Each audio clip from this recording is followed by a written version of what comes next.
Hello চাচা, রাহুল গান্ধী যে নির্বাচন কমিশনারের প্রতি যে অভিযোগ জানিয়েছেন সে বিষয়ে আপনার মতামত কি একটু জাতির সামনে বলুন চাচা। কি আর বলবো, এটা তো সবার জানা যে যখন ক্ষমতায় থাকে সে তখন পাওয়ার দেখায়। এখন ওদের ক্ষমতা, ওরা তো পাওয়ার দেখাবেই। এর জন্যই বলা হয় মানুষকে যাতার হাতে ক্ষমতা তুলে দিবেন না। যে বিষয়ে সে বুঝে না তাকে এনে সেই বিষয়ে দাঁড় করালে এরকমই হবে। তার জায়গা ছিল চায়ের দোকান, ওই নির্বাচন কমিশনার জায়গা ছিল রেল স্টেশন। তাদেরকে এনে রাজনীতির মাঠে বসিয়ে দেওয়া হয়েছে। কি আর হবে, ওই রকমই তো হবে। 2018 সালে দেখেননি আমাদের রাজ্যে কি করেছিল শাসক দল?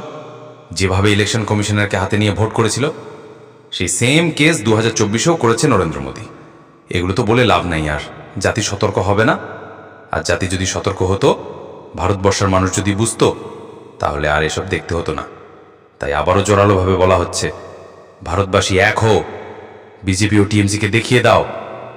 আমরাও জানি চেঞ্জ করতে। ক্ষমতার অপব্যবহার দেখালে এরকমই হবে। ব্যবহার জনগণের আসল রূপ বুঝতে পারবে।